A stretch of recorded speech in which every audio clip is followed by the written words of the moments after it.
Alright, greetings YouTube. Today we are going to try and fix this sleep number bed wired controller.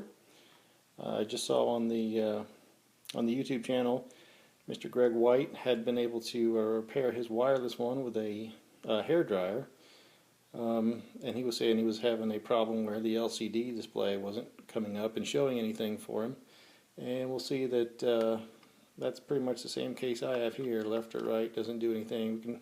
The remote still works. We can hear the valve actuate and the pump run when I try to increase the pressure, but we just don't get any number indicating what the sleep number is actually set at. So what I'll do is go ahead and tear this apart, basically just like he did. I've started a little bit already. Just insert a flat bladed screwdriver and work it around the edges where it snaps together. This one. There. So this one looks, now we can take out the pressure pad. And we can see it looks very similar to the one that Mr. White has in his video. You can slide out this little notch here and get a better look at the overall piece. So let's take a look at the display here. We're going to apply heat to this area and see if we can get the display to work. I don't have a hair dryer, but I do have a Ace Hardware heat gun, much hotter, so I'll have to be careful not to burn down the house or destroy this remote. So I'll set it on something soft.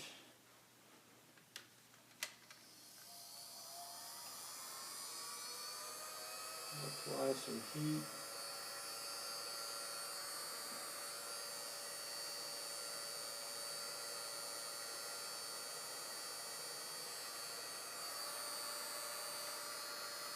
Kind of start to see some discoloration of the bottom of the LCD when I'm doing this. So, well, there's the blackness I think he was talking about when he got his really hot. So hopefully that's a good sign.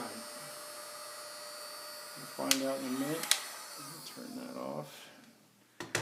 Point away from things that are flammable. And I'm guessing we shouldn't have to wait too long. I'll clean off my lens here because it looks a little filthy. That's better. Alright, so I will go ahead and slip this back into the plastic bottom case. Guess that was a good idea. I don't know what the heat gun would do to that plastic.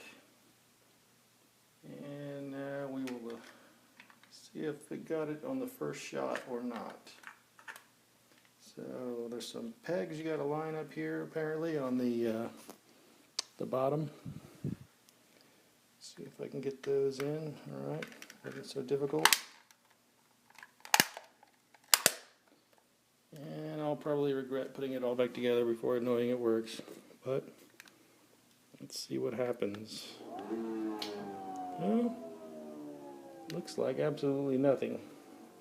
So we might need to attempt this a couple more times, or his fix just does not work with the wired one. We'll have to I'll keep playing with it, and I'll add on to the video if I get some positive results. Alright, I've screwed around with it a little bit more and have had some success. I'm not sure that the fix is actually heating up this area. It looks like just heating up and getting this to turn black is doing something to the liquid crystal, because I've heated it up to the point where the black goes all the way to the top and then back down, and now you can see if I do activate left or right, if I get the buttons in the right spot,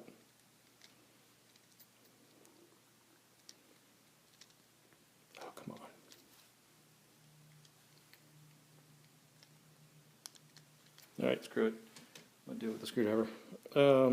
If I do push the buttons now, I do get actually some kind of indication. I'm still missing a couple of segments on the right side, but when I'm filling the come on, oh, I guess I have to get it on first and then fill.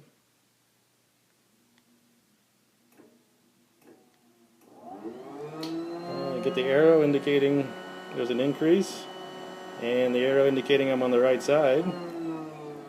And when it stops, let's see, so it's probably set on 70 right now. And if I decrease, yeah, we get the arrow indicating there's a decrease going on, and then we'll get another sample here down to 35, which is pretty quick actually. But like I said, I really wasn't rubbing on this so much as it was heating up the screen, and I'll show you that here in a second.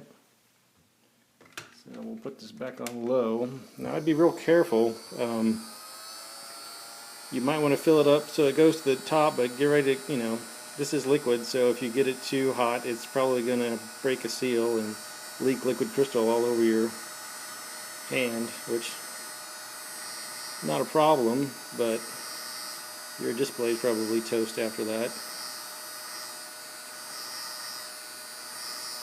There's as much as I would go. So you can see the display has turned completely black. Whether this is what's actually fixing it, I don't know. But as it cools down, you'll see the liquid start to change back. You can blow on it, and it comes back a lot quicker. And then, I don't know, maybe pressing on the display while that's going on is what's loosening up whatever's going on with the liquid crystal. It's still very, very warm. So, let me see if I get my two segments now that were missing earlier. So I'll short these together. Well, I got one of the segments. Let me try to increase a little bit and see if I get a nice 0 on the other side, and I do. So maybe that's the trick. Maybe it's not so much, I mean, these connections seem like they're pretty good. I didn't see any flex. I checked all the solder joints and everything looks like it's connected well, so it's got to be just something in the display with the crystal itself, the liquid crystal. So I'm going to put this back together and see if it stays working, but it looks like that's the ticket. Get the display just to the point where the last block is black, and then stop immediately so you don't cause it to explode or leak out. And then let it cool down, maybe rub the display a little bit to get the liquid crystal moving around inside that circle, and then see if your display is come back to life. Alright, snapped it all together. This should be much easier to operate. Let me see. There we go. We got 40 on the right, 50 on the left. Let's just increase it all the way and see if it says 100.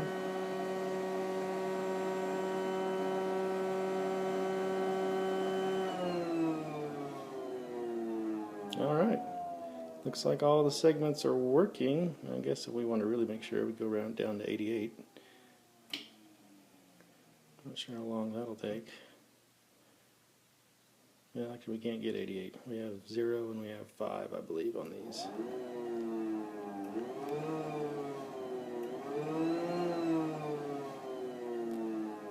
So we're getting 0s and 5s on the right segment, and we're getting 100, 7, 55 on the left, or 5 on the left. So looks like all of our segments are working, and I'm going to say that that's all you need to do.